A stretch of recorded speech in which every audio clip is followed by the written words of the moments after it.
Silver Amulet and Silver Bullet have 2 to 4 mayors manipulating villagers to keep werewolves away. Bezier Games provided these in exchange for an honest review.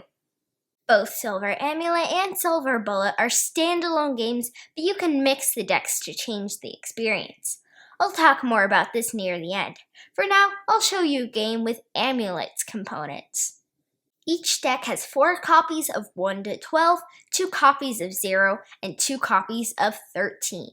Deal 5 cards face down in front of each player to create their village. Players may secretly look at any 2 cards in their village. They cannot rearrange cards and need to remember the numbers, or at least try to. Place the deck face down in the middle with 1 face-up card in the discard pile. Set the Silver Amulet nearby. Each card has a unique ability. You activate cards 0 to 4 when they're face up in your village. Cards 5 to 12 are activated by discarding them after they're drawn. Card 13 has a special rule depending on the deck. On your turn, you can do one of 3 actions. Draw a card from the deck, take the top face-up card from the discard pile, or call for a vote. When you draw a card, immediately discard it to activate its discard special ability, although you can choose not to perform the ability. You may exchange the card with 1 or more from your village. I'll explain how to exchange multiple cards soon. One last thing, the new card is placed face down where the exchanged card was. To exchange multiple cards from your village, they must have matching values. 2 5s, for example. Slide the ones you want to discard forward and flip any that are face down. If your memory is right, you can put all of them in the discard pile in exchange for that drawn card. This allows you to shrink your village. When you take the top card from the discard pile, it works like before, except the card you take remains face up in your village. To call for a vote, you must have 4 or fewer cards in your village and say call, or whatever works for you and your group. Calling for a vote takes up your entire turn. All other players get 1 final turn. At the end of the round, everyone reveals and adds up their card values. If you called for a vote and have the lowest score, you get 0 points, as well as the Silver Amulet. In the next round, the owner may place the amulet on 1 card in their village. This card is now protected. It cannot be moved or viewed by everyone, including the owner. At the end of the round, score the card normally. In Silver Bullet, the owner places the bullet on 1 of their village cards to eliminate it and prevent it from scoring.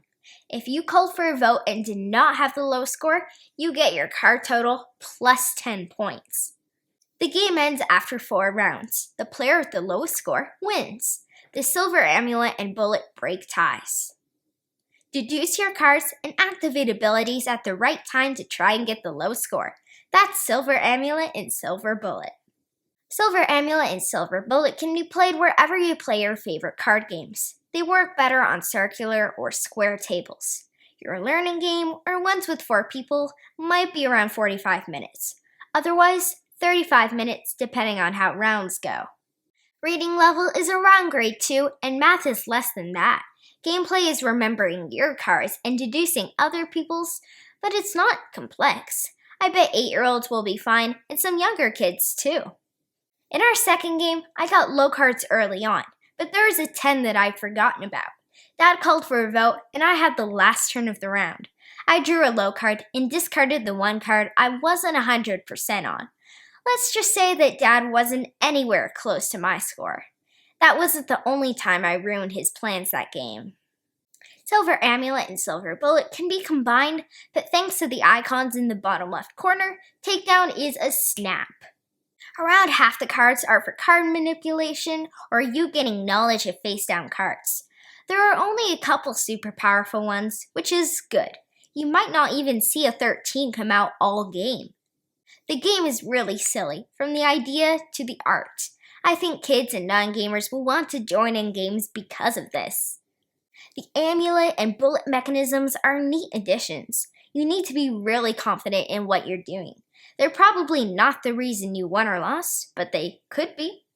Silver Amulet has a clever third way to end rounds thanks to those zeros. With knowledge and luck, you can manipulate things in your favor. Silver Bullet is a bit meaner, so that's something to keep in mind. If you have both games, you can mix and match to make your experience super nasty or just a little hateful.